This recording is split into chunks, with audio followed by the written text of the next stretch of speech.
Le livre Le Palais de l'Élysée. Architecture, décor et ameublement, coédition Gourcuff Mobilier National, décortique ce lieu de prestige où tant de grandes personnalités ont travaillé et vécu. Qu'en est-il du passage des Macron? Si est-il le deuxième quinquennat d'Emmanuel Macron, il va effectuer ainsi au total 10 ans à l'Élysée. De quoi laisser des traces, comme le montre le livre Le Palais de l'Élysée. Architecture, décor et ameublement, coédition Gourcuff Mobilier National. Chaque chef d'État de la Ve République va laisser sa marque. Quelle est celle du couple Macron? Le Figaro propose son analyse en s'appuyant sur cet ouvrage. Pas de politique dans ce livre, ni de ragots sulfureux mais une analyse passionnante sur la décoration intérieure de ce lieu d'exception qui a accueilli les plus grandes personnalités du monde comme Charles III dernièrement.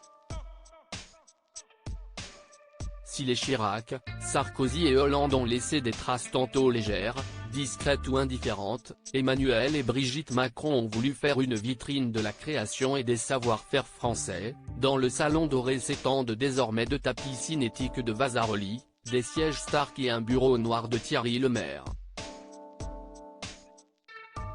Le quotidien souligne qu'une commande faite à Nathalie Junot-Ponsard a permis de transformer le grand escalier Murat en le parent d'un tapis polychrome.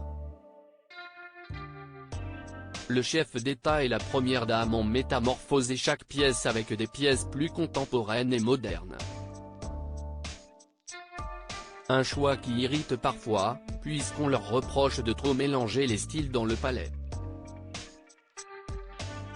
Dans un article du Monde datant de 2018, l'influence des Macron était mise en lumière dès leur arrivée au sommet du pouvoir.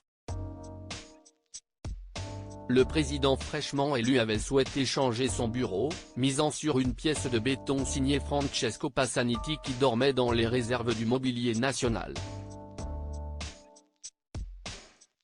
Dès que je l'ai vu, j'ai su que c'était le bon. Emmanuel adore le béton, confiait alors Brigitte Macron au quotidien. Pour la mère de Sébastien, Laurence et Tiffaine Ozière, il était important de dépoussiérer les lieux. Comme elle l'expliquait au Monde, on avait l'impression que l'Élysée était devenue une forteresse qui se protégeait de l'extérieur. On va alléger, épurer. Il faut que la lumière entre.